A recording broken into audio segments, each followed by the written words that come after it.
Buenas tardes, Dios les bendiga, bienvenidos a Momentos de Victoria con su servidora, la pastora Olga María González. Qué privilegio y qué gozo es estar juntos otra vez. Estamos terminando esta semana con frillito, hemos tenido frío estos días y damos gracias a Dios con lluvia, pero bien bendecidos. Damos gracias a Dios porque nos permite compartir la palabra. Vamos a orar.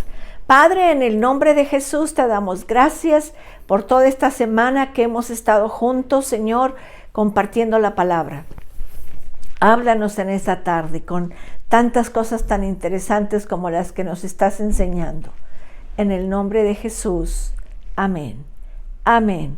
Dice en Juan 7:10, pero después que sus hermanos habían subido, entonces él también subió a la fiesta. No abiertamente, sino como en secreto. Y le buscaban los judíos en la fiesta y decían, ¿dónde está aquel? Y había gran murmullo acerca de él entre la multitud, pues unos decían, es bueno, pero otros decían, no, sino que engaña al pueblo. Pero ninguno hablaba abiertamente de él por miedo a los judíos. Mas a la mitad de la fiesta subió Jesús al templo y enseñaba, y se maravillaban los judíos diciendo, ¿cómo sabe estas letras sin haber estudiado? Qué interesante, mis amados. Primero vemos la segunda reacción del Señor Jesús en respuesta a cómo se burlaban, incluyendo tanto a extremistas religiosos como a peregrinos. Venían a buscarlo, estaban buscándolo. Este pasaje da la respuesta a 4 creencias falsas sobre Jesús. La creencia de que él era solo un hombre, un buen hombre, que él era un engañador, que él era un hombre no suficientemente importante como para defenderlo, que él era un hombre desacreditado. Así que vemos que el Señor fue a la fiesta, ahí lo vemos, y finalmente subió a Jerusalén para asistir a la fiesta, pero no junto a sus hermanos. Ellos habían salido probablemente en una gran caravana. En aquel tiempo las caravanas eran muy largas, de mucha gente, eran enormes expediciones. Por lo tanto, él fue en silencio, casi en secreto, para no atraer la atención a la gente. Iba a dar un paso adelante a enseñarles en público, pero debía de mantener en secreto hasta que llegara el momento.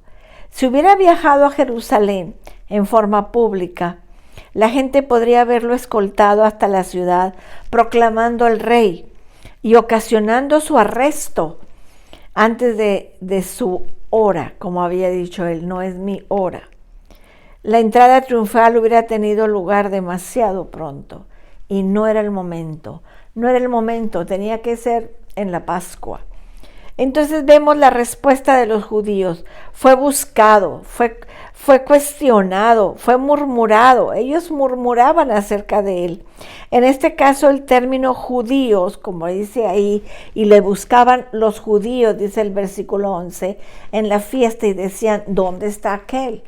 Entonces buscaban, ¿dónde está el que hace milagros? ¿Dónde está el que habla de salvación? ¿Dónde está el que nos habla? ¿Dónde está? Venimos a verlo y no lo encontramos. Eso es lo que él, pero qué frase tan fuerte, ¿dónde está aquel? Aquel es mi Señor. Aquel es mi Señor. Entonces ellos lo buscaron. Y cuando dice la palabra judíos, se refiere a todos los judíos, a los extremistas, a los religiosos, a los peregrinos. Todos querían encontrarlo. Las autoridades judías querían atraparlo y querían desacreditarlo delante de la gente, porque querían arrestarlo y sentenciarlo a muerte. La gente común quería encontrarle para poder escuchar sus enseñanzas y ver sus milagros con sus propios ojos. Las multitudes judías deben ser alabadas por haber ido en busca de Cristo, pero a Él hay que buscarle. Todos los hombres deben buscar a Cristo. Por los motivos de los extremistas religiosos eran malos. Ellos no buscaban a Jesús para adorarlo. Hay mucha gente que no busca a Jesús para adorarlo, busca para burlarse y no quieren aprender de él, sino para hacerle daño, como los religiosos que querían aprenderlo. Querían desacreditarlo, si no perderían la lealtad de las personas y su propia seguridad. Pero los motivos de la gente común eran corruptos. Eran corruptos los motivos. Ellos no buscaban a Jesús como Salvador y Señor, al que debían darle la lealtad. Lo buscaban por curiosidad, para verlo, para que hiciera milagros, como un espectáculo. Eso era lo que ellos querían, pero no estaban viéndolo como el Señor, como el Maestro. La respuesta de las multitudes judías fue la de murmurar y cuestionar. No era una murmuración de descontento, sino de susurros, de rumores entusiastas. Las personas preguntaban en bajo volumen e intercambiaban sus opiniones sobre él, pero en voz baja y en rincones, lejos de desconocidos, para no despertar sospechas de que eran seguidores de Jesús y así poner en peligro sus propias vidas.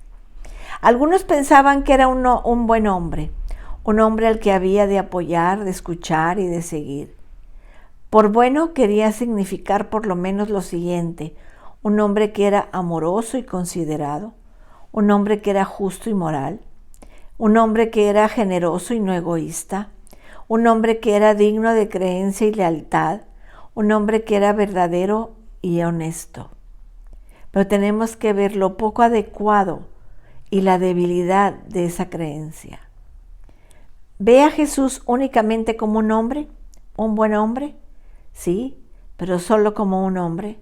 No cree que Jesús es el Hijo de Dios. Algunos pensaban que Jesús era exactamente lo opuesto, un engañador, un hombre que engañaba deliberadamente y que alejaba a las personas de la verdadera religión. Por engañar, ellos querían decir que él confundía, que engañaba, que timaba, que realmente alejaba a las promesas de Dios. Que se ufanaba de sí mismo, de sus propias ideas y posición. Ellos, para engañar, querían decir que él se deleitaba en la admiración, en la adulación, en la alabanza de las personas. Trataba de ser innovador y creativo, de ser reconocido como un hombre de ideas nuevas.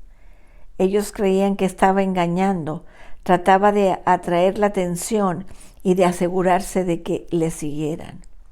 La realidad decía que él no era de Dios, sino de Beelzebú, que él era un borracho y un glotón, que él era un socio de pecadores, que él era un criminal y quebrantador de la ley. Tenemos que ver todo esto. Si todo fuera cierto, si Jesús fuera un engañador, entonces sería el peor hombre y más timador del mundo ha visto jamás. Algunos pensaban que Jesús no era suficientemente importante como para defenderlo. Incluso los que sentían que Jesús era un buen hombre retrocedían por temor y no hablaban por Jesús. Le temían a las autoridades religiosas. Creían que no valía la pena molestarse por Jesús, que no valía la pena seguirlo, que no valía la pena recibirlo. Era demasiado el riesgo, estaban en peligro de su propia seguridad y era un precio muy alto para buscar a Jesús. Algunos pensaban que Jesús era un hombre desacreditado y sus credenciales no eran propias. Aproximadamente en la mitad de la fiesta, Jesús dio fin a su condición de incógnito y fue al templo y comenzó a enseñar. Las personas estaban asombradas, se maravillaron con su conocimiento de todas las letras.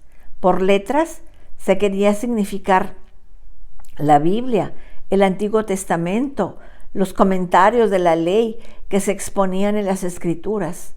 Nunca había sido alumno de una escuela de un rabino y, sin embargo, conocía las Escrituras y las conocía bien. Su pregunta tenía tanto tono de enojo. ¿Cómo es que este hombre sabe tanto? ¿Quién sostiene ser? ¿Qué derecho tiene para enseñar?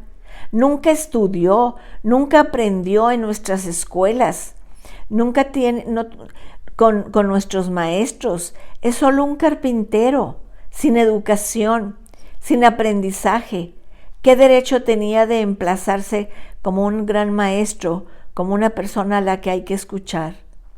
No está acreditado su ordenado por nuestra escultura diligente.